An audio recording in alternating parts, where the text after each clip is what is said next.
आज सांगली जिल्ह्याचे खासदार, मंत्री आणि काँग्रेस पक्षाचे ज्येष्ठ नेते स्वर्गीय आदरणीय मदनभाऊ पाटील यांच्या जयंतीच्या निमित्ताने आज त्यांच्या स्मृतीस्थळावर जाऊन अभिवादन करण्यात आले। त्यानंतर काँग्रेस कमिटी सेवा दलाचे जिल्हाध्यक्ष माननीय अजित ढोले आणि राज्य प्रवक्ते माननीय संतोष पाटील यांच्या हस्ते फोटोस पुष्पहार अर्पण करण्यात आले। यावेळेला जिल्हाध्यक्ष माननीय अजित ढोले म्हणाले की आज स्वर्गीय मदनभाऊंची जिल्ह्याला गरज होती। मदनभाऊ गेल्यापासून सांगलीत दुफळी निर्माण झाली आहे आणि भविष्यकाळात काँग्रेस पक्षातील वाद मिटवून सगळ्यांनी काम करूया आणि हीच त्यांना खरी श्रद्धांजली ठरेल।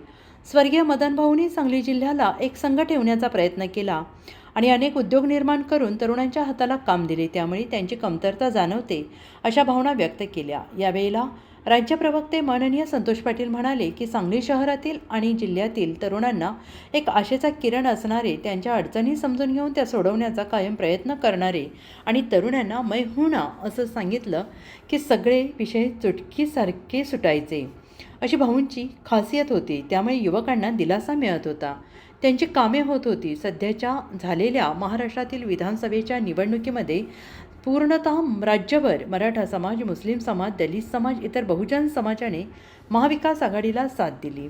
या सगळ्यांनी मिळून महाविकास आघाडीलाच मतदान केलं होतं, परंतु महाविकास आघाडी सत्तेवर येणार हे महायुतीच्या दिल्लीतील आणि राज्यातील काही प्रमुख नेत्यांनी ओळखलं होतं। त्यामुळे आपण आता या परीक्षेत पास होऊ शकणार नाही, त्यामध्ये आपण दुसऱ्याचा पेपर बघून किंवा कॉपी करूनच आपण पास होऊ असं त्यांना ठाम विश्वास होता आणि म्हणून त्यांनी गुजरातमधूनच खाजगी कंपनीच्या EVM मशीन आणून त्यामध्ये गडबड करून महाराष्ट्रातील जनतेशी गद्दारी केली। त्यामुळे EVM मशीन यानेच महायुतीला एवढ्या जागा मिळवून दिल्या। पूर्ण राज्याचा निकाल बदलून त्या ठिकाणी महाविकास आघाडीऐवजी महायुतीचे उमेदवार निवडून आले आणि त्यामुळे सांगली जिल्ह्यातील नेत्यांनी एकमेकांना आरोप न करता, दोष न लावता, याचा दोष केवळ आणि केवळ EVM मशीनचा आहे। त्यामुळे भविष्यकाळात काँग्रेस पक्षाच्या सर्व नेत्यांनी एकत्र येऊन भविष्यकाळात काँग्रेस पक्ष मजबूत करावा। सांगलीतील विधानसभेचा पराभव पक्षाचा, नेत्यांचा, कार्यकर्त्यांचा नसून हा पराभव EVMचा आहे। त्यामुळे जिल्ह्यातील काँग्रेस पक्षाचे नेते यांनी इतर कुठल्याही पक्षात न जाता काँग्रेस पक्ष मजबूत करावा असं वक्तव्य राज्य प्रवक्ते संतोष पाटील यांनी स्वर्गीय आदरणीय मदनभाऊ यांच्या फोटोस पुष्पहार अर्पण करताना सांगितले। आणि यावेळेला ॲडव्होकेट माननीय भाऊसाहेब पवार म्हणाले की आज स्वर्गीय मदनभाऊंची मनोमनी आठवण येते। त्यांच्या कामाची दखल प्रदेश काँग्रेस कमिटीला घ्यावी लागत होती।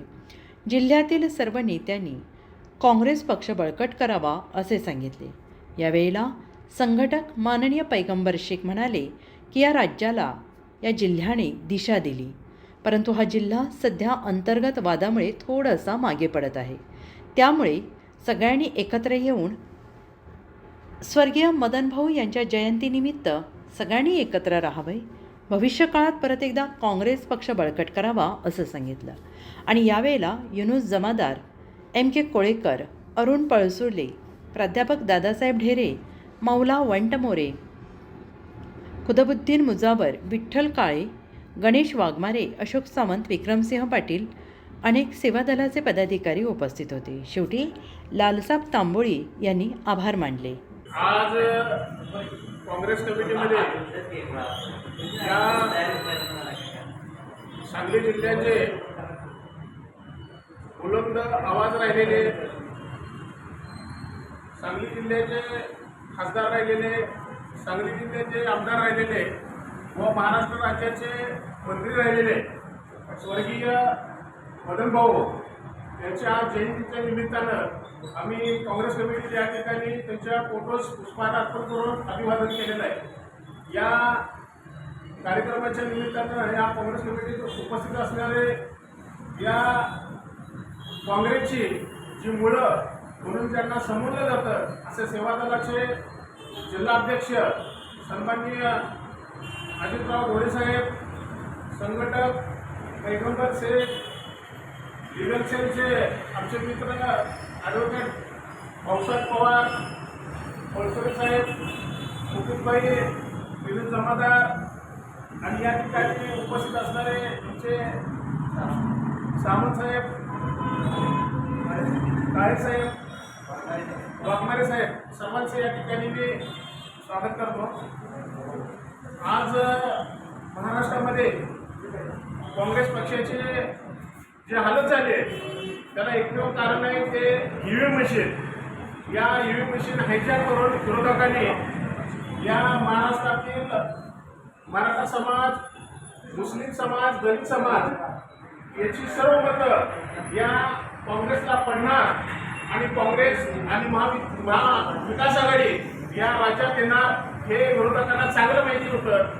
म्हणून त्यांनी या ईव्हीएमच्या माध्यमातून हा घाणेरडा प्रकार करून या राज्यामध्ये सत्तेवर येण्याचा त्यांचा आज प्रयत्न चालू आहे. भविष्य काळामध्ये या महाविकास आघाडीला आता तरी कुणी कार्यकर्त्यांनी खचून न जाता हा पराभव ईव्हीएमचा पराभव आहे. आपल्या संघटनेचा, पदाधिकाऱ्याचा, पक्षाचा, नेत्यांचा कुणी कोणाला आरोप करण्याचा काही संबंध नाही, कारण हा पराभव हा ईव्हीएमचा आहे. त्यामुळे सांगलीतील सर्व काँग्रेसप्रेमी पदाधिकारी नेत्यांना या ठिकाणी मी विनंती करतो की परत एक संघ होऊया आणि आजच्या भाऊंच्या या जयंतीच्या निमित्तानं त्यांच्या वारसदार श्रीपती जयश्रीताजी मदनभाऊ पाटील यांना या जयंतीच्या निमित्तानं मी या ठिकाणी एक छोटासा कार्यकर्ता म्हणून विनंती करतो की या सांगली जिल्ह्याला मैं हूं ना अशी हाक दिली की हजारो कार्यकर्ते या सांगली शहरामध्ये भाऊच्या टाकावर येत होते.